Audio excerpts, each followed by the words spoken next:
Hi friends, welcome to Doll Can Create, and so can you. I thought I'd come in a little early this week with a bit of a rocking chair chat, maybe some knitting, think about what's going on in the world today. You can see outside, it's 20 after 4 Eastern time, and it's getting dark. It's getting dark. We put the garbage or the trash out, the recycling's out, and I'm thinking about making supper and trying to relax a little bit, but also feeling a little bit overwhelmed. And when we're in the midst of Advent and we're preparing for the next thing, we're preparing for holiday family time. For me, I'm continuing to prepare for worship. And it's like, am I going to get it all done? And then you get all anxious about it, and then the heart gets tight. And then you have to remember, first of all, why are you doing what you do? And secondly, is it life and death? That's what's making this harder. We have had so many passings in the last few months that just hearing about one more person being sick in hospital or going to hospice, or having one more person sick with a cold or the flu or any of those things, it can tip the iceberg over, right? So we're doing fine, we're going along, but underneath, you've seen the pictures with the iceberg, but underneath it's really deep and big, and our feet are paddling as fast as we can. And then I remember 365 times in our scriptures, we are told to not be afraid, have no fear. So I take that to heart. How do we manage this? How do we get from A to B and circumvent or go through whatever it is that's causing us fear, anxiety, worry, trouble, whatever you want to call it? That's one of the reasons I like my rocking chair. It gives me a chance to just rock and ponder and think. Sometimes I pray. I knit, I spin. I listen to whatever's on the TV or YouTube or whatever's growing. So today, what happened was, and this happened actually yesterday, I just didn't dive into it, was I got my new bullet journal. Dun, dun, dun, dun, dun, dun, dun. They had mailed it. Of course, the mail strike got it stuck, so they sent me another one. When the mail strike's over, if I get it in the mail, I'll just return to sender. But they were so good to ship this out, and I'm just wondering, my little scissors here, maybe I can open this package and show you. I really, well, it's blue, right? I'm wearing blue, for heaven's sakes. My chair has blue-gray in it. I like this color. So to find a journal of this quality and in this style, in a color that I like, not always easy, right? I'll just slip that down there. It's well packaged. Nothing is going to fall off of this thing. And then I'll show you the last one. I have a regular journal from Michael's that I've been using for my bullet journal, but I really do prefer this. And let me see if I can open it up and get the packaging off of it. It has a really nice color. It says bullet journal on the front. I mean, his original ones, this is Ryder Carroll, his original ones were all in black, right? So I really do like this. I really do. So I open it up, and of course there's a thank you card, which is kind of nice, and details make the difference. So there's a little tiny bit of a thing you can read. And then on the inside, there's the key. If you follow his key, it's there. You put your name and your contact information. There is, let me go to the beginning. There's an index, which I really like. The pages are numbered, so it's paginated. And then there's a future log. There's 2 pages for a future log, things that are going to come up. So I like that. Excuse me. There is, if I can find the other one. There we go. 3 ribbons. 2, 3, which I like. It's dot grid. And so where are the page numbers? 340 pages. And then after that, introduction, how to rapid log, tips. I mean, you can go to Ryder Carroll's Bullet Journal YouTube channel. That's where I went first when I went to look up bullet journaling or journaling at all. And he outlines it fairly simply, and you can do it as simply as you want or as complicated as you want. So this is going to begin January 1st. So I pulled out the previous one, same color. I had this loop, so I like a pen loop on my books. And I opened it up, and it's got all my personal information and all the doctor's numbers on the inside cover.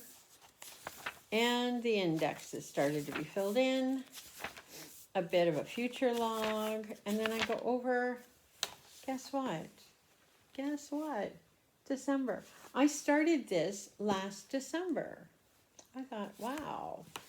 So on the inside, in the early pages, I do a chief aim, which is ultimate health for me, normal blood sugar, what I'd like my weight to be, how I'm going to get there, what comes in my body, what do I do to lower what comes in my body. So basically 3,000 steps, my mission orders for the day. So I plan everything, I prepare, and I do. Plan, prepare, do.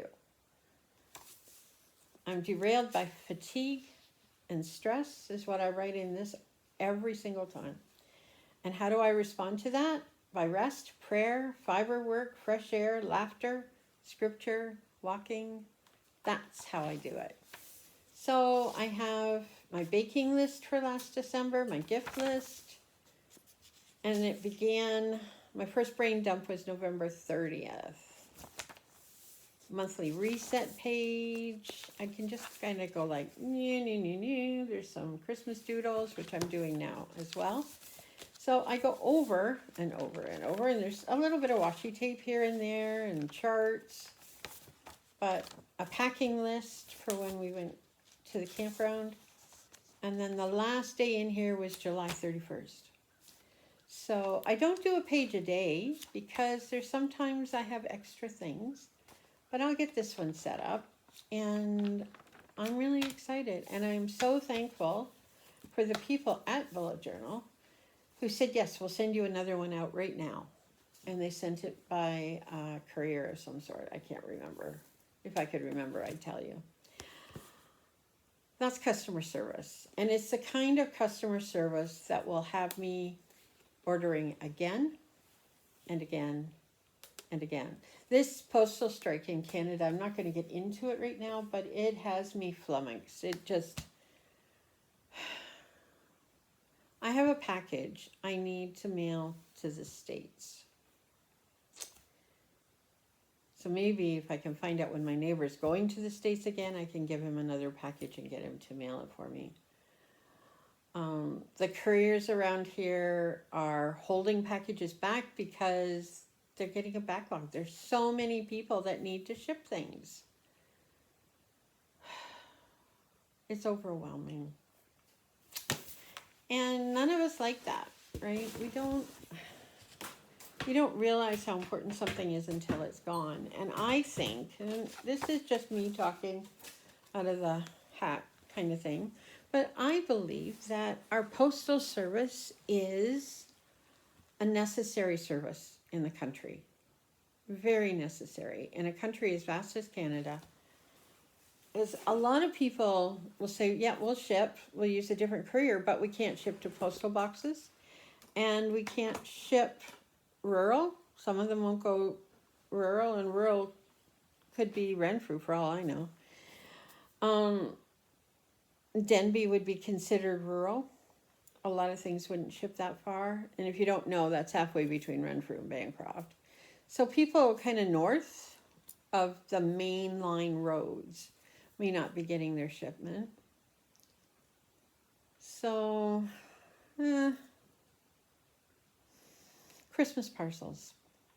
Christmas cards. I've been handed 2 Christmas cards, one today and one on Sunday, but I can't mail. And there's a couple of people I'd really like to mail to, you know. An older lady who's 102 is not online. She can't see, but she would have someone read a card to her, right? So I'll phone, let her know that I'm thinking about her. But it's frustrating. It is so frustrating. And as I'm building towards Sunday, I'm trying to think about the word joy. And what does joy mean?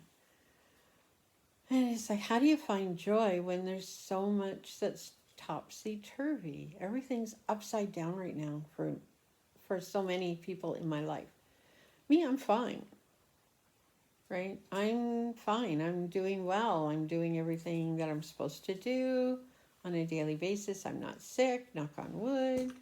You know, I'm doing great. I'm working on my sock.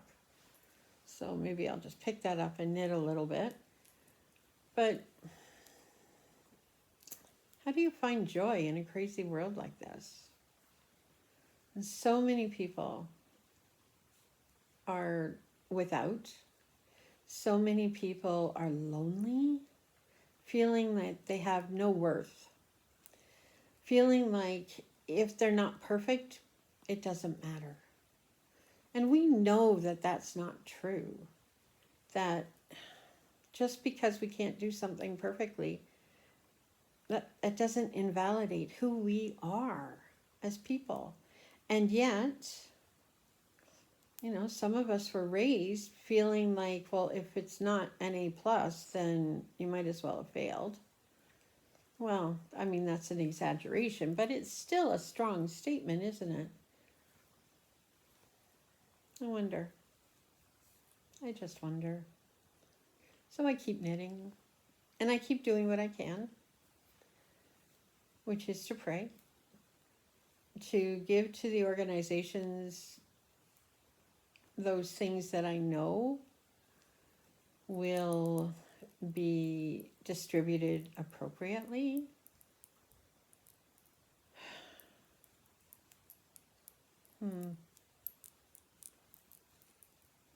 So I kind of gave up on day 2 of Vlogmas. That was not going to happen. I'm still doing a 90-day or 100-day Instagram challenge. So that's ongoing and that's happening. But Vlogmas, no, it's not happening for me. I am doing a little bit of spindling because I do have my bags I can open each day. This is my second one, so you can tell I'm a little bit behind. Isn't that pretty? Purple, merino, love it. So I did that yesterday and this morning. I didn't do very much, but I picked it up, you know. And I'm picking up my sweater once in a while, and I'm getting close to finishing the mitten, which is feeling good too. Sometimes we just need to finish one little thing, right? Just one little thing. And then we feel like we've accomplished something. Yeah. I don't know. What about you? Are you able to find peace in your day? Are you able to find joy in your day? I hope so. I hope so. And I hope that you have someone in your life that can help you see that you are valued, that you are cared for, because you are, that you are who you are, and you are loved. That's the kind of thing we all need to hear more often, isn't it? That we are loved, and that we are cared for. Anyway, it's been kind of a soapbox kind of a chat today, and a little bit about my bullet journal and a little bit about my knitting, and kind of a mix mash of how I'm feeling. Getting a little bit of a headache at this point, so probably going to sign off here, maybe start some supper. We're having sausage and potatoes and salad. Actually wonderful things. And look at this. It's caught and it looks like it's going to break. So that sounds like it's a good time for me to put down my knitting, to say farewell for now. Many blessings to all. And hang on there. Just hang in. Reach out. Let me know if there's anything I can do. If you just want to chat, we can do a live chat, just one-on-one or one of us with a whole bunch of people. But let me know, what do you need from me right now to help you get over the hump? Take care. God bless till next time. Bye for now.